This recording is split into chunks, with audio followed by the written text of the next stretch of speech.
Hello, everyone, and a warm welcome to today's live event, Mastering Sales Skills, Strategies for Building and Evaluating Effective Development Rubrics. My name's Marcus Woodard, and I'm your producer for today, coming to you from Charlotte, North Carolina. This presentation is being recorded, and an on-demand version will be emailed out later today.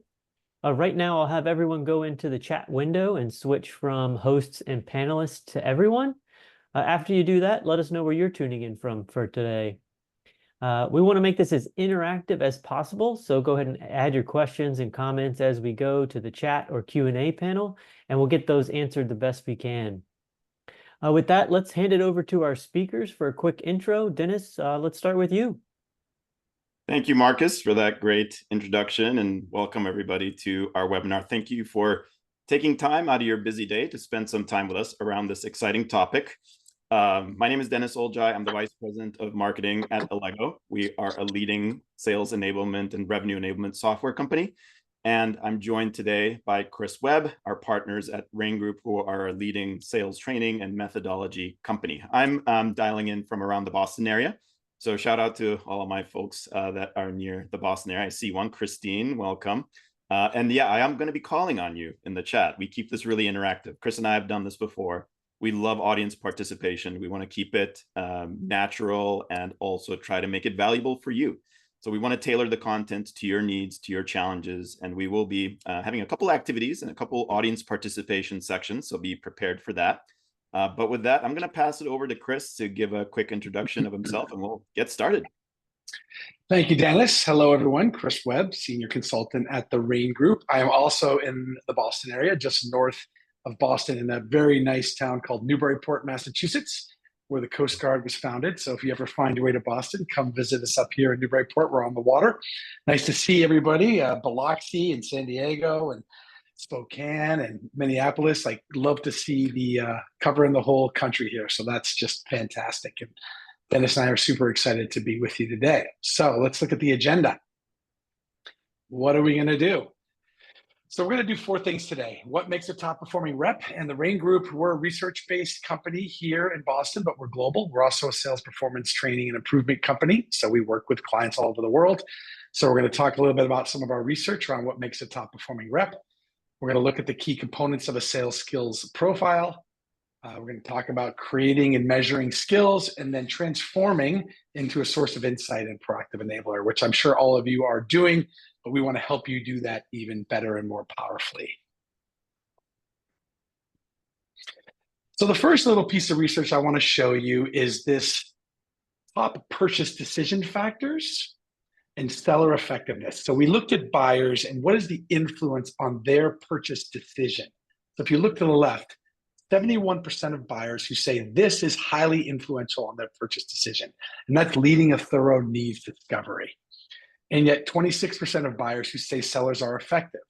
So we know that needs discovery, right? Asking great questions up front before even the meeting happens, leading a powerful collaborative process while it's happening to create that shared understanding of need, and then following up with an email, right? It's all about making sure that you are hearing them and that you're reflecting back what you hear, right?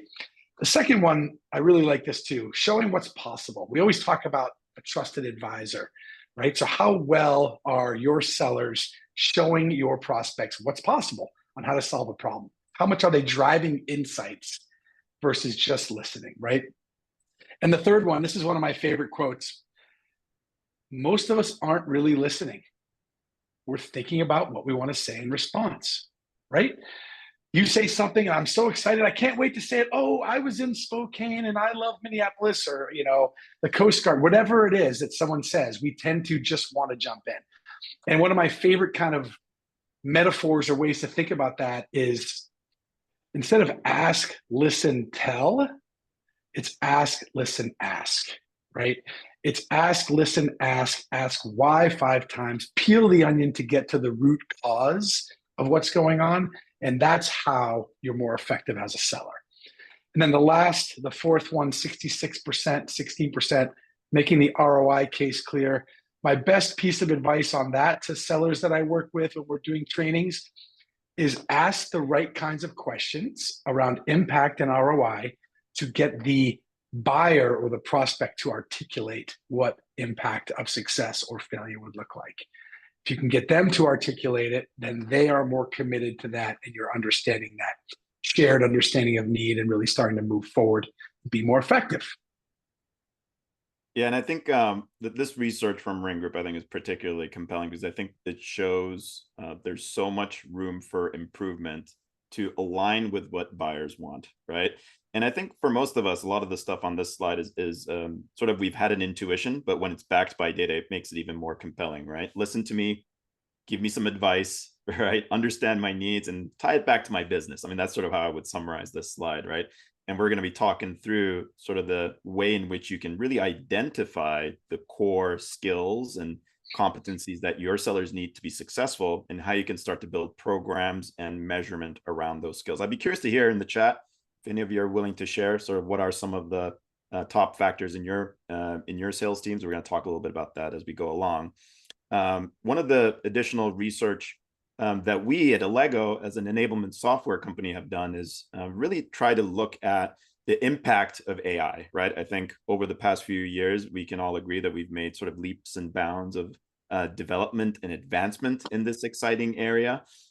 We conducted a study of over 300 revenue leaders. So this includes enablement professionals, sales leaders, as well as marketing leaders and customer success as well, right? So really everyone responsible for driving revenue for the business.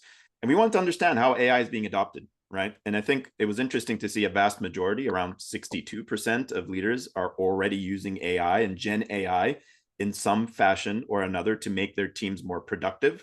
And that was really what bubbled to the top in terms of a business priority that was really key in terms of how AI can impact it. It was really around seller productivity, right? And I think that was really the biggest area of impact that teams could see around adopting AI. But again, it's not without its challenges, right? Among the top three sort of challenges for AI in the world of enablement was really understanding and trusting the AI outputs was number one. Number two is the lack of skilled personnel. And again, this ties back to our skill development conversation throughout this webinar. We're actually starting to see organizations start to create roles and responsibilities specifically tied around driving AI within sales organizations. That was something new. And I think number three is the integration piece, right? So being able to syndicate and take the synthesis of that information and intelligence that AI is generating and really make it available across the entire tool set in the sales enablement and sales technology stack. Those are some of the interesting things that we saw.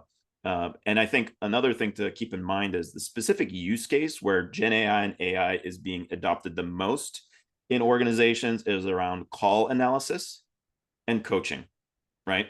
So I think that's the immediate area where we're seeing sales managers lean into AI to save them time in coaching conversations and have better conversations that can drive skill development with their team members, and also understanding what's happening on the front lines, right? So we saw Chris talk a little bit about what makes a top performer. So what we're seeing is organizations use the power of AI to really understand, are reps demonstrating the right competencies, whether it's listening, whether it's the pace of speech, whether it's asking questions, whether it's driving engagement in those conversations. So that's really some of the top ways in which we're seeing revenue leaders tap into the power of AI. So that being said, again, I told you I would call on you, right? So hopefully you're ready. We want to understand what is the most important skill top reps have at your company. Again, this doesn't have to be scientific, right? So when you're thinking about whether you're a sales leader on this call today, whether you're in the training organization, or you're a rep yourself, we'd love to hear from you. What do you think is sort of that standout competency and skill that makes you or your teams more successful than others? And great, I love a crowd that loves to participate. So we're seeing listening coming up twice. Let's see what else we got. Consultative approach, understanding our clients' goals and focus. So that aligns with what you just shared, Chris, right? Understand my needs. Listening coming up repeatedly, right? Let's see. Building rapport and connections, relationship building. Excellent. Excellent. Thank you for sharing that. And I think it's really encouraging to see some of that align with the data, right, Chris? Oh, absolutely.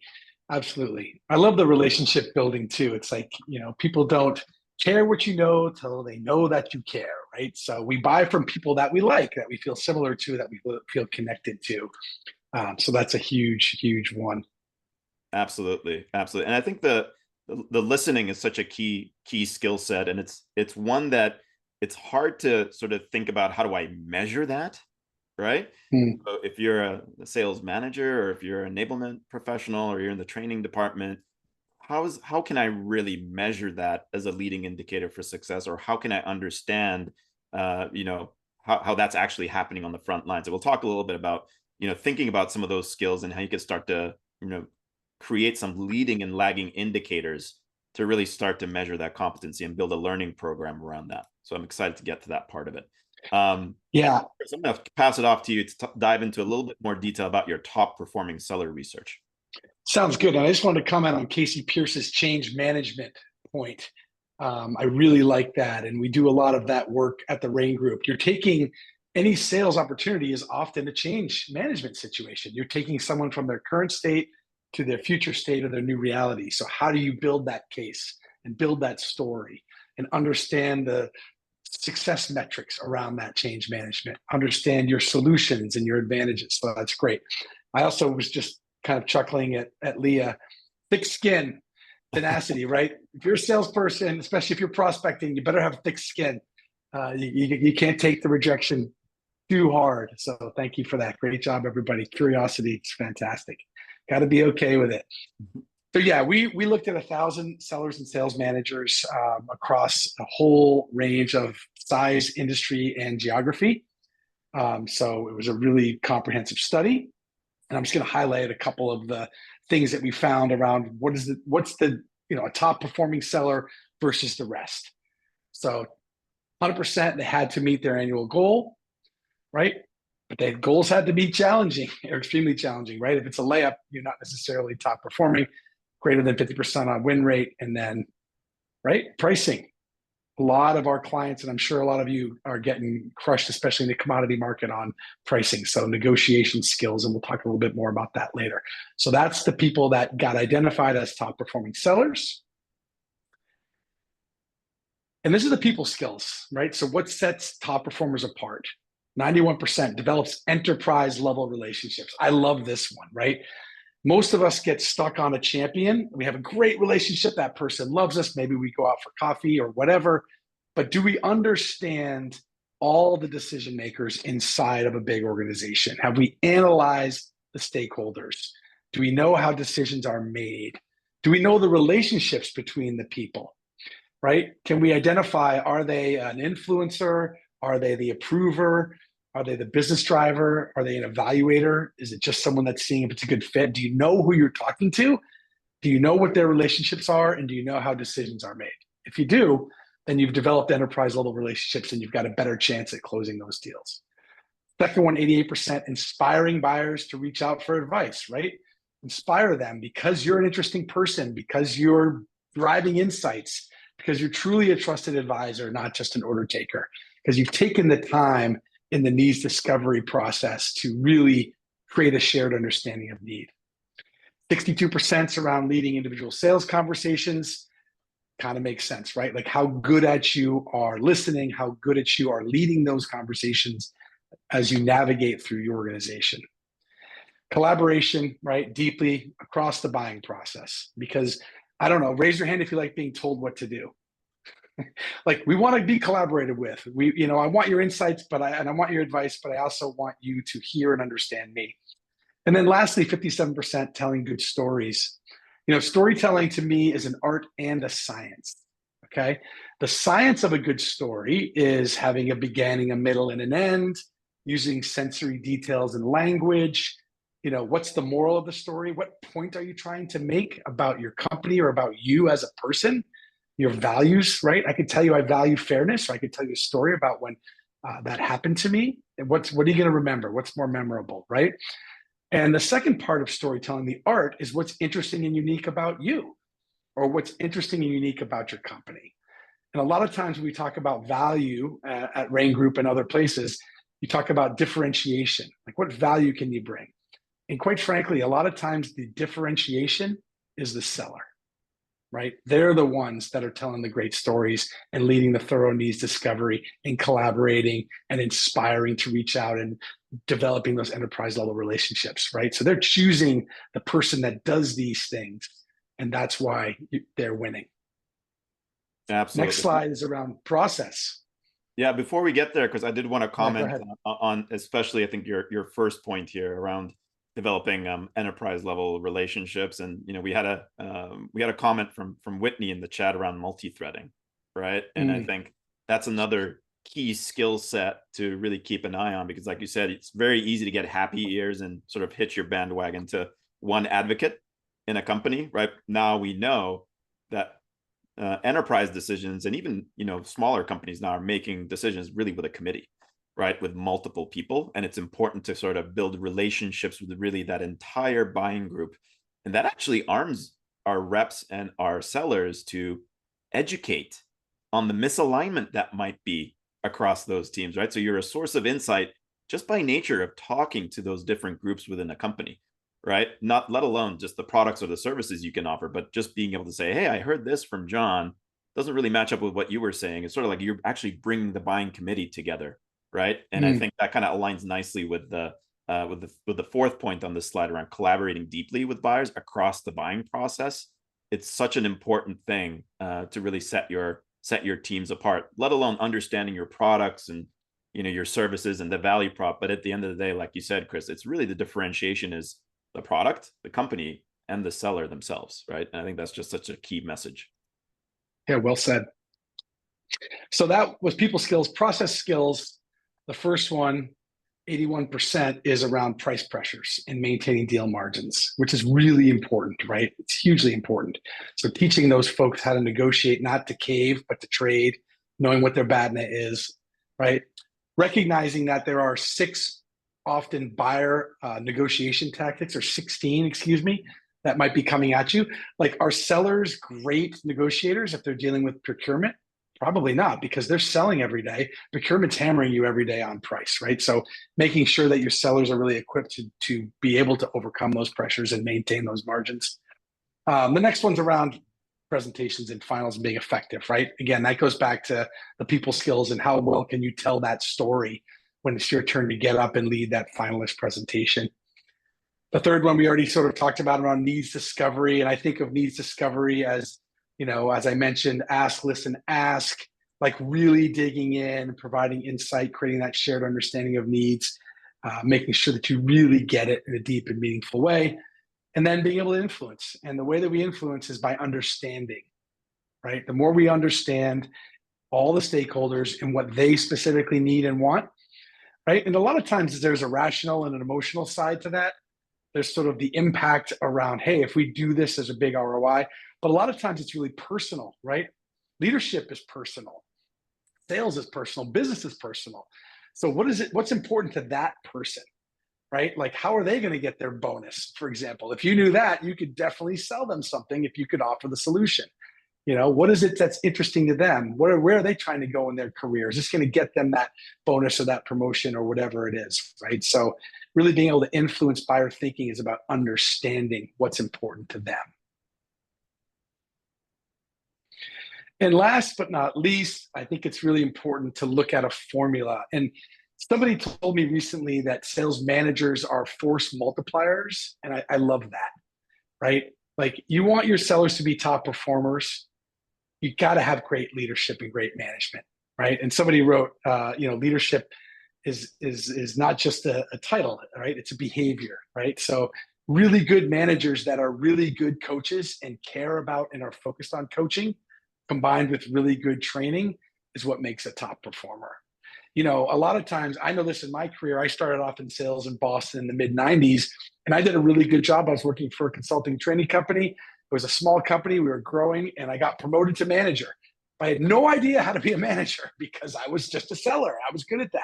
Right. So I had to go and kind of figure it out and get some sales management, coaching, training. And that's a very typical story. I wonder if you guys out there in the webinar world. If that's a familiar story, give me a thumbs up. But that's something we see a lot. The top performers are great, but are they great managers? So making sure that the managers really know how to coach and really know how to integrate that coaching and management with effective training. Yeah, and I think interestingly enough, I mean, we just recently had a webinar on this topic actually, so it's a topic that's near and dear to my heart. But I think what often ends up happening is, you know, folks get promoted into the sales manager role, and they're increasingly pressed for time, right? And they sort of conflate coaching with giving advice, right? And I think giving advice is certainly one portion of coaching, but I think the ideal outcome of coaching is to inspire teams to take charge and responsibility and accountability for their own development, right?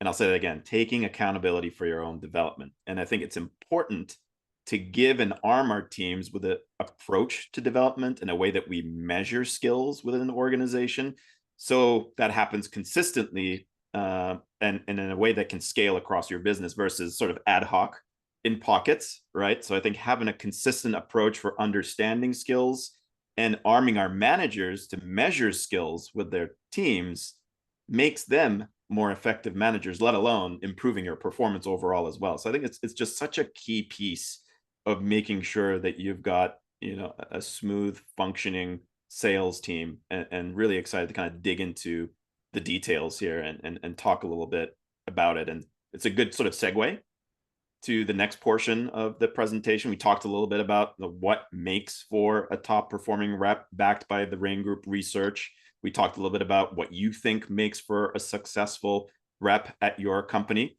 Now we're going to start to think about, okay, how can I start to build a framework and a mental model and an approach to start prioritizing and measuring those skills? Okay. But first things first, right? What is a sales skill development rubric? The way that I like to think about it is a rubric really provides a framework that helps you consistently and effectively measure competency improvement across various thresholds, right? You might say good, better, best, or you could say pass, fail. Again, you can define the thresholds, but this in turn really helps with a more proactive and targeted enablement and training based on the seller development journey that's best for your business, right? So I'd be interested to hear in the chat if any of you have developed a rubric or a competency model for your organizations. If you have, maybe give me a thumbs up or yes in the chat. And I think good news is whether you're just getting started on this or looking to continually improve your sophistication, we're going to be walking through some approaches that I think will be valuable for you, right? But I think I'm seeing a couple of thumbs up here, Josh. Thanks for that. Whitney seems like in the process of developing. Thanks for joining us. So I'm seeing, there we go, writing one this quarter. So it makes sense, right? A lot of you are on this call trying to think about how do you refine your approach to this. And I think, you know, the one piece of advice that I'll give is don't boil the ocean, right? And I think we covered a lot in terms of what makes a seller successful, right? And I think this is a really great framework that our partners at RAIN Group as well as Allego really believe in terms of the Gartner driving selling behavior change model, right? And it's sort of a fancy way to say you have to identify the behaviors first. And I think the most important thing is to prioritize the behaviors to change, right? I think we're all in different phases of a journey of developing a framework, but I think working across sales, across marketing, across enablement to really gain consensus on what are the key bottlenecks, right, in your business or in your sales process. Like start there, right? I think expand the committee in terms of who's responsible for influencing seller success, recognizing that it's probably the entire revenue team that works with sales in one fashion or another. And I think this is going to help you then identify the targeted training or content that you're going to need to be successful, right? So once you've selected those skills, now you can start to map activities that are going to improve those skills. Now you can start to really understand what are the metrics I can assign to those activities to track it from a leading indicator and a lagging indicator perspective. And we'll give you a framework to kind of think about that as well. But again, at the end of the day, what gets measured gets managed, right? So you have to be able to identify the skill, map an activity or an outcome to it, and really measure it, right? Otherwise, it's going to be really hard for you to prove all the efforts that you've put in to really develop skills in your sales team. So we're going to talk a little bit about that. So again, takeaway here, telling you what I told you, right? Map key skills to your sales process and be sure to prioritize those behaviors to change. Show success in those small pockets, and you're going to get the buy-in and I think the trust of the sales leaders and the sellers to help you expand your program. So I would really, really encourage everyone to not boil the ocean. It's very easy to get lost in sort of all the things that you can influence. Start to prove success small and broaden your approach from there. And the good news is the folks at RAIN Group have done some work already on this. Chris, do you want to talk a little bit about this this resource that we'll be giving everyone? Yeah, it's essentially looking at the inbound, the process, right? So there's defining the vision, so getting ready for success. And one of my favorite notes on this is down around attributes, right? We tend to want to hire for attributes because we can develop skills, a passion for selling, bravery, right? Assertiveness, emotional intelligence, perseverance. You talked a little bit about that, thick skin, right? Rejection recovery, no need for approval. So essentially, this is just a series of everything that you need around the skills and attributes based on the process that you are in the selling. So defining the vision, getting ready, prospecting, the needs discovery, all the way into execution around solution crafting, solution presentation, winning, and then of course, strategic account development, right? How do you grow that once you've made the sale? So yeah, you'll get this we'll be dropping this for you so you can look through it and think about some ways to benchmark based on what you guys are doing. Excellent. Yeah, and I'm seeing some good chatter in the chat. I saw that Danielle just talked a little bit about, the best thing to do is to have your internal team capture the best for each task along the workflow, right? And that's one of the ways in which we at Allego as a software company can help is really, really capturing what good looks like from your top performing reps and being able to weave that in as appropriate, right, to your reps that need that best practice coaching and advice and training, right? And I think for each of you on the call today, you're going to have a subset of these that map to your sales process, right? And that's really the best way to get started. Is again, I'm kind of simplifying it by taking that slide and just saying, you know what, for most of us, the sales process is going to be some sort of like awareness, consideration, and decision, right? Like I love the rule of threes, so I'm just going to take that for a second. And I think it's important for the entire revenue team to be understanding and aligned on what is the objective at each phase that the rep needs to do, right? Is it gaining consensus? Is it securing qualification? Is it, getting alignment on the proposal? Whatever it might be, right? So really defining like what makes you complete that phase of the buyer journey and the sales journey. Now understanding, okay, what are the skills that we can make the biggest impact on, or that is the biggest bottleneck to our business at each phase, right? I'm not saying like every single thing, right? So working with your teams to understand, hey, at this phase, like we really need to work on objection handling. Okay, great. On this phase, we really need to work on negotiation. On this place, we really need to work on, handling procurement conversations or what have you, right? So like really mapping out what is the like 3 to 5 things that are the most important in each of these areas. And then now you can start to build a knowledge development, right? And skills development and also training program that really helps you advance in those areas, right? And I think it's just such a simple yet effective tool. You don't have to have anything fancy besides a piece of paper or a slide deck to kind of conduct this workshop among your revenue team, but it goes a long, long way to gain alignment on what to focus on. And like we said, right, it's important once you've gained that alignment, right, on the behaviors to change and the skills to develop, you need to map metrics that matter to ensure that you're tracking progress, right? And I think a simple way to think about this is really aligning on the sort of leading and lagging indicator concept. And I think under those two categories, you can kind of think about activities that your teams are completing. You probably already have a learning program that maps to some of the needs that you have, right? How confident are they in the material? How much of the knowledge are they retaining, right? And I think as a lagging indicator, you can sort of think about the behaviors that are being demonstrated on the front lines, right? Whether that's the number of new opportunities you're creating or the context that you're adding per opportunity. Is it quota attainment of a group that you've kind of trained versus the quota attainment of the group that's not trained, to kind of show the delta, the impact of your program. And I think as a lagging indicator for most of us, it's going to be some sort of business impact, right? Whether that's your win rate, whether that's your revenue, whether that's your average sales price, right? These are just examples, right? There's a hundreds of different metrics that you can map to it. But I think the most important thing is have a collective understanding of what you're going to track, right? From a leading indicator in terms of the enablement and the training program that you've put in place? Are they participating in it? And are they engaged in it, right? Are people actually participating and completing the training, or are they attending their coaching conversations? Like, is that activity happening so that you can say, okay, we're actually seeing an improvement when they're in the field in front of clients and customers, they're displaying some of those skills, right? And I think this is just so critical to gain an alignment. In addition to the skills you need to develop and the program that you're putting in place, it's easy to also get lost in the weeds here, right? You could start to really blow this up and have like so many different metrics that it gets overwhelming. But I think we need to bubble it down and say, you know, what's the one key thing that's going to map to that skill, right? That is measurable. So for instance, listening came up earlier, right? So in terms of leading indicator, what are some of the programs we can put in place to demonstrate listening, right? And definitely, you know, technology can help with that. I'll talk a little bit about how Allego can help with that, but I'm sure all of you have some sort of developmental and learning program that sort of unpacks some of that you can already map to. It's just a matter of now, how do I fill those gaps, right? Okay. So that was step 2, right? So step 1 was, let's understand the skills, let's prioritize them. Step 2 is, let's start mapping what metrics matter, right, to those skills, not boil the ocean. And I think now you really have all the essential components to develop your skills rubric, right?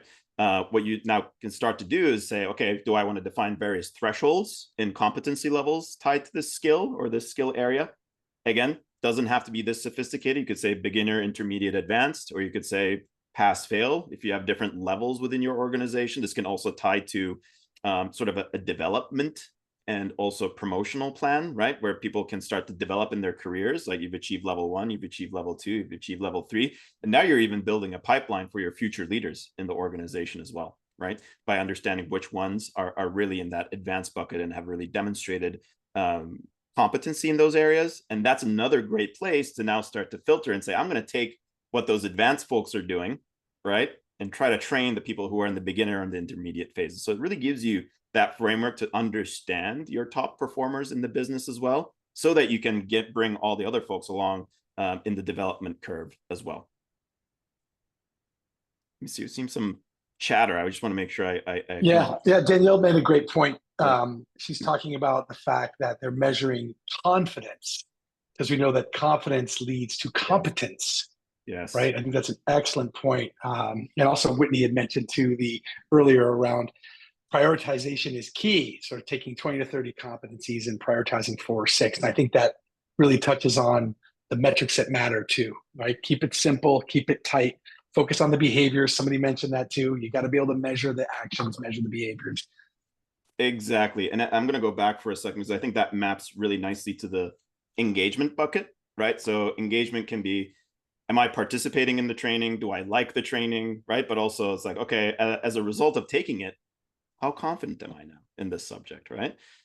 So I would say that confidence being a great predictor of success, absolutely, because that's our goal as a leadership team and arming our teams, is to make them feel more confident when they're going into that client conversation, right? And I think, you know, having people score themselves or assess themselves is a great way to also, you know, understand the leading indicators for success. So I love that one. Thanks for sharing that, Daniel. Yeah, I'll comment on that quickly too. So we do that at the RAIN Group when we're doing our sales training. We do the pre-confidence survey, and then the midway, and then the post. And that's exactly right, because it tracks to the training too. So if you guys are developing or delivering training, you want to be able to say, hey, this is valuable and this is why. And we can track that versus all the other things that might be influencing the behaviors or influencing the results.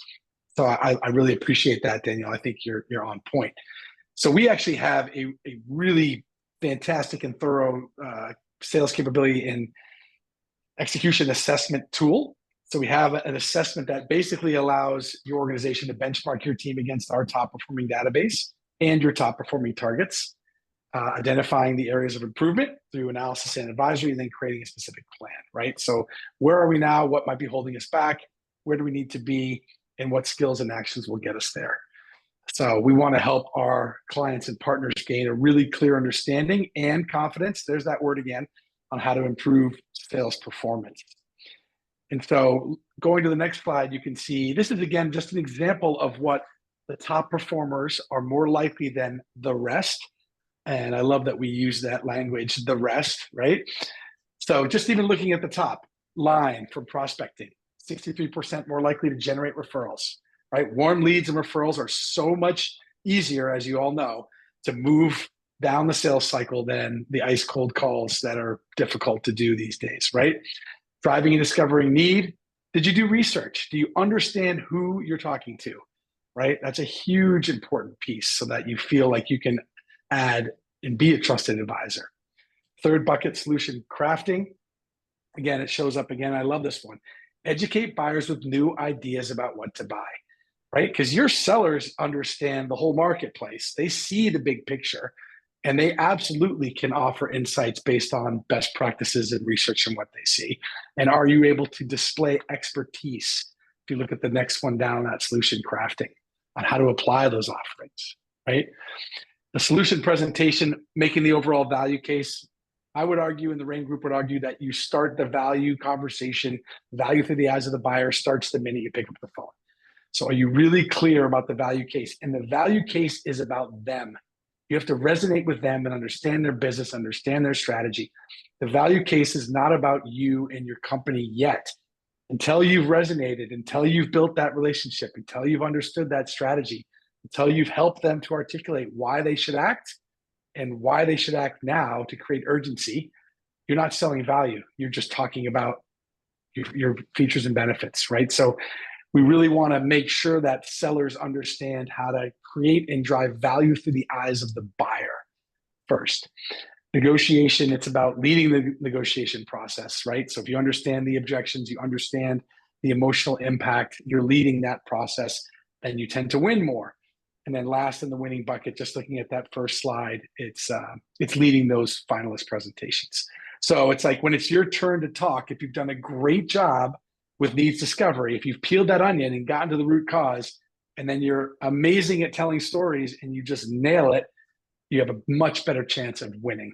So again, our assessment tool will look at your team, but also benchmark with top performers from the research that we've done. Yeah, thank you for that, Chris. And I think Whitney asked the question, can you talk a bit more about the research? I think we covered it at the beginning. It was sort of, sellers that had to hit goal, right? Had hit goal and they ranked their challenging. Can you maybe give a quick recap? Yeah, there's 60. So on that first one, there's 63% more likely to generate referrals than the rest, right? They're 50% more likely to energetically prospect over the long term. They're 27% more likely to research buyers than the folks that didn't. And I'll put my contact in if anyone wants to dig in more on the research or the assessment stuff. Feel free to shoot me an email and I can send you the research. We love to share white papers. If you haven't been on the RAIN Group's website, like that's kind of what we do. We research company and also sales training, and we throw all our stuff out there. We want to give it to you all to enable you. So please. A quick case study. So Seco Tools is a Swedish global manufacturing company. They make tools and tool parts for anywhere from Rolls-Royce to Volkswagen to John Deere. They've got 1,000 sellers, right? So you got a lot of people. It's a commodity market, right? They're Swedish, they're European, they've been around forever. They have all kinds of engineering and tech resources, but they're getting crushed against China because it's a commodity piece. So you get into that whole pricing conversation. So how do you get 1,000 sellers to be good at negotiation skills in a relatively cost-effective way? And that's where the RAIN Group's partnership with Allego is so strong, because when COVID hit, we took all of our content and we teach everything from prospecting to negotiation to core consultative selling to strategic account management to extreme productivity, virtual selling, all of it. And when COVID hit, we took all of the content from all of our programs and put them on Allego.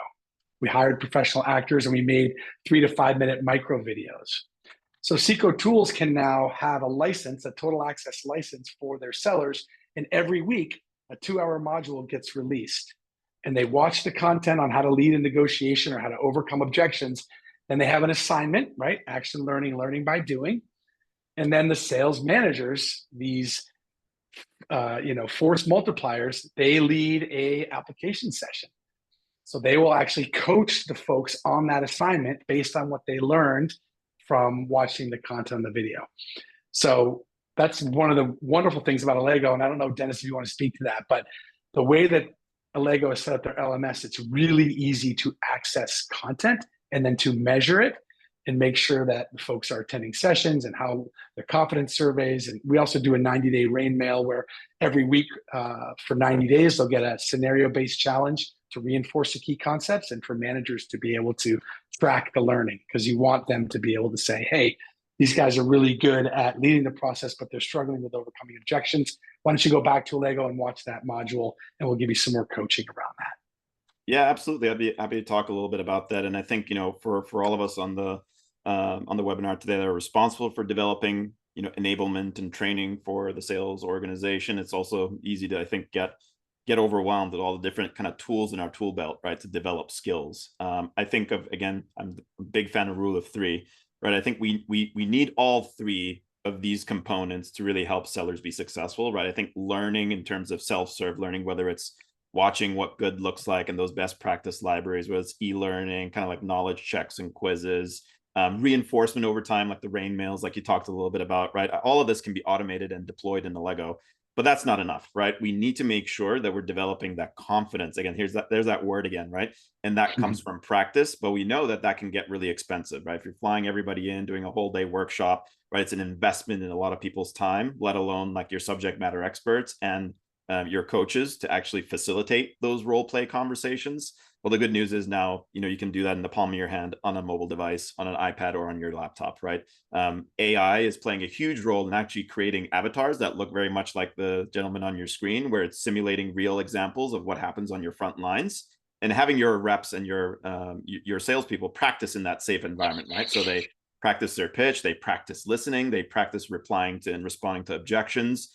And those get automatically curated and submitted either to your subject matter experts or your sales managers for assessment and even self-assessment, right? Kind of trying to comment on some of the discussions we had in the chat, like, well, how do your reps feel about that take or that kind of role play scenario, so that when they go into the real world, right, and demonstrate some of those capabilities, you're able to give a little bit more actionable coaching and advice with the power of Allego and the tool as well, right? And really save managers time. This is really where we see a lot of developmental efforts fail, is managers not being bought in to coach, not having enough time to coach, and sort of defaulting back to just giving advice random and ad hoc, right? So I think what technology can do is really play a huge role in helping with coaching. I'll give an example of one of our, again, customers that we work with, Global Atlantic Financial Group. They're a leading insurance company providing, retirement, life, and reinsurance solutions for individuals as well as institutions. They had an impending event that kind of caused them to really rethink their approach for development. They merged sort of 3 wholesaler teams into sort of a unified group that was sort of selling really a comprehensive tool set of solutions, right, for life, reinsurance, and retirement. So this really required them to cross-train, right? A lot of their different reps, there were experts in different areas, or their wholesalers, I should say, really needed to be competent in the different product areas and the skills required to be successful there.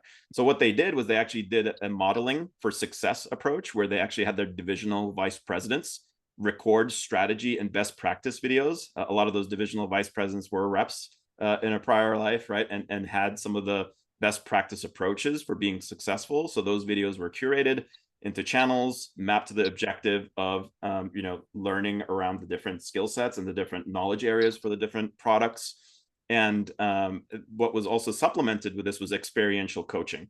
So the wholesalers really engaged in recorded video exercises with product positioning, receiving feedback from those divisional vice presidents to refine their techniques and to boost their confidence. This really allowed them to really replicate those A players, right, in the different areas and build their confidence.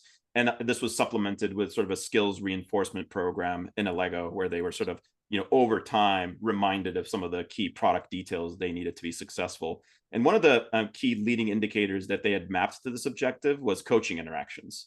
So around this specific knowledge area, they were able to actually track specific coaching interactions that happened within each team, within each division and group, and be able to report back on that to the business. And they saw those coaching interactions quadruple after, leveraging Allego and being able to deploy this in an automated fashion, right? Really, really exciting case study. We'll post more on this in the follow-up materials, but I just kind of wanted to show sort of how this maps back to the discussion we've had, right? So think about all the skills you need to be successful. We think about each of those skill areas mapping to a specific enablement or coaching activity. And what technology can now do is really be able to show improvement or confidence level in each of those areas in the product, and also be able to sort of roll up competency and skill levels at a cohort level, right? Within specific divisions, within specific sales functions and responsibilities, which helps really, enablement and training and sales leaders to really be more proactive in being able to pinpoint, okay, what are the real bottlenecks that I need to work on, right? And how can I start to map those skills back to business impact, right? So being able to map that data to CRM and start to correlate with how much you're winning over time, what's your average sales price, what's your average deal price, right? Really starting to look at that winning or top performing cohort and using the technology to map that back to the CRM data to show that business impact as well. So with that, we're reaching the end of our presentation today, but we wanted to hear from you. What is the one thing you'll do differently based on what you've learned today, right? So we want to make this actionable for you. Hopefully you've taken away some value from our conversation. Love to hear a little bit about sort of what you have on your list as a result of this webinar. I know that most of you seem to be currently engaging in sort of redefining and thinking about your skill development framework. And love to hear from you. What are some of the things that you'll take away as a result of this conversation? Chris, do you have anything to add on some of the stuff that I had shared? No, I think you absolutely nailed it. And this is a great group. Everyone's been super interactive. So I'm expecting some really good chat comments here. One thing, anybody have anything out there? There we go. We got a couple coming in now. Whitney's saying, I love the alignment of skills competencies to the customer journey stages. The slides you sure are awesome. Thank you so much. We're so glad that was helpful, Whitney. Thanks for participating. Susan says this was very helpful to inform our process of defining a sales competency model. Excellent. We'll be sharing more resources too, right? So I think a lot of the slides that we shared, there's much more rich content behind that. So we'll be posting a lot of those in a digital room powered by Allego, so that you can quickly access that and really dive into more detail. And we'd be happy to talk through it in more detail as a result of this conversation as well. So thank you for your comments. Again, key takeaway, telling you what we told you, trying to summarize everything. I think, recipe for success here is just identifying, measuring, and developing critical behaviors is going to solidify your position as a strategic partner to the business, right? So the real reason we're all doing this is to make our sales teams more successful, but we got to make sure we measure it and target our approach for development in the areas that matter, right? Instead of kind of doing one size fits all learning and development. So we hope that this gives you a tool and a vehicle to do so. And I'll let you have the sort of last word here, Chris. Oh, the last word. Yeah. Well, we'll do some Q&A as well. So we won't have the last word, but yeah, Mike, I see your comment. We'll definitely get our contact information and I will get you our research too. You guys are building competency models. And, one of my favorite quotes is decision without action is merely a good idea, right? So without action, a goal is just an idea. You guys are clearly building your ability to continue to be strategic partners to the business. So thinking about that one thing that you're working on, just go get it. Just go do it. So really appreciate everybody's participation. It makes it so much more interesting and fun when you get the audience speaking about value through the eyes of the buyer or value through the eyes of the webinar attendee. You guys are driving a lot of value. So thank you for that. Let's move to Q&A. Yeah, any questions? Thanks, we'd love to hear that from the group. And while you have your thinking caps on the questions, I'll also just make sure you have access to the digital room for the free resources. So you can scan that QR code on your phone. We'll also be emailing you our contact information, as well as emailing you some of the slides and the recording from this presentation. Marcus just dropped the link to the digital room so you can immediately access some of the resources in that digital room powered by Allego. But I'd love to hear if there are any questions from the audience before we wrap.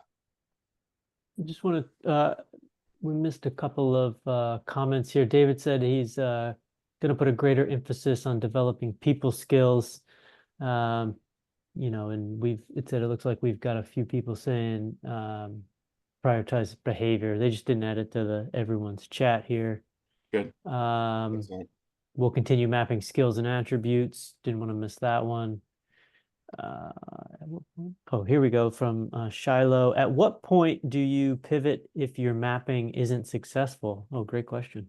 That is a great question. And another key reason why I think measurement and putting a measurement framework in place is critical, right? So you're actually able to identify when your mapping isn't successful, right? So if you're tracking the leading indicators, you're not investing a whole bunch of time trying to say like, hey, you know what? I'm going to wait till I see some business impact. If your leading indicators are negative, cut your losses, right? Like either the training isn't mapped correctly, they're not engaged, something is at a disconnect there. And that's why it's really important to track those so that you can really eliminate wasted time. And recognizing that not every initiative is going to be successful, you have to be able to intervene at the right moments to pivot. So that's why it's really important for you to align on that as a business and say, you know what, we're not getting a certain level of threshold here, we're going to reevaluate. And I think that makes you a much more valuable partner to the business. Chris, anything to add on that, or we do have another question? No, I think Dennis nailed it. Like fail quickly and recover is great. Okay. Whitney asks, do you all have a similar research on different roles, thinking SDRs and growth, account managers, CSMs, to focus different retention, expansion over new logo acquisitions?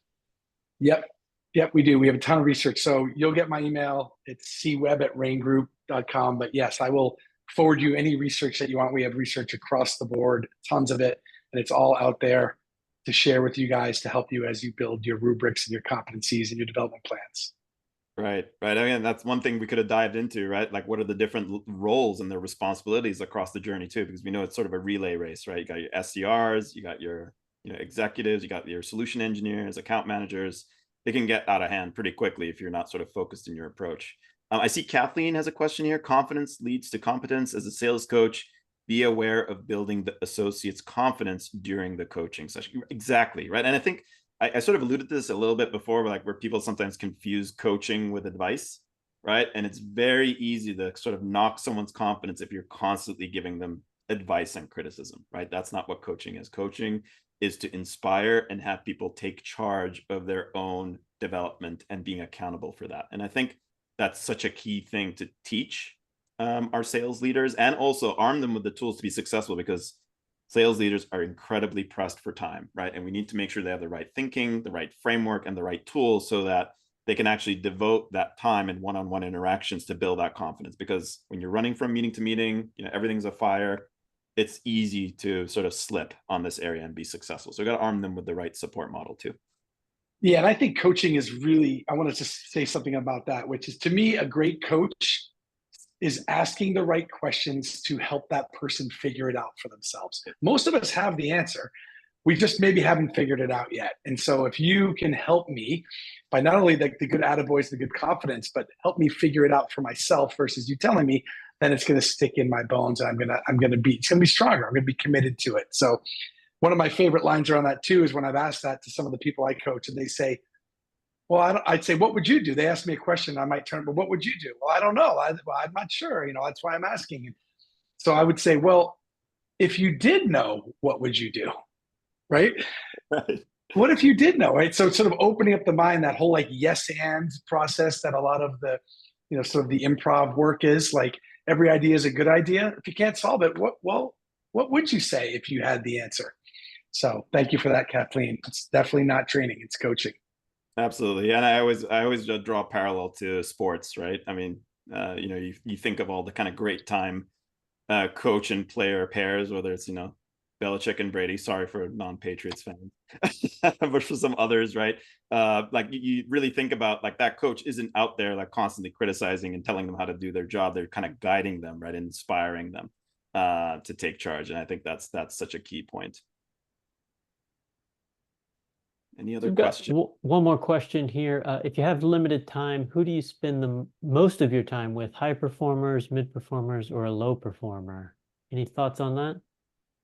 Yeah, that's interesting. There is some data on this. Actually, we had covered it in a prior webinar, but research shows that you have your highest chance of driving improvement in sort of that middle part of the bell curve.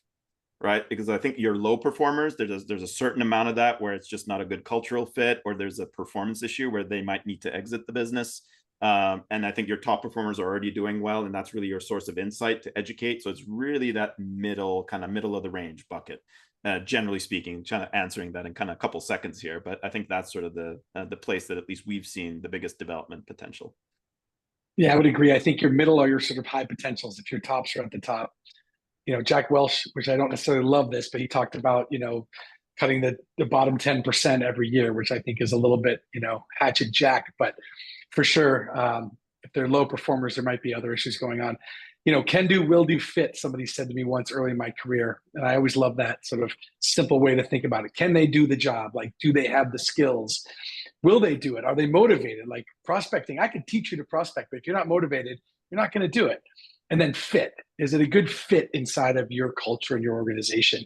And if the answer is no to any one of those three, can they do it? Will they do it or fit?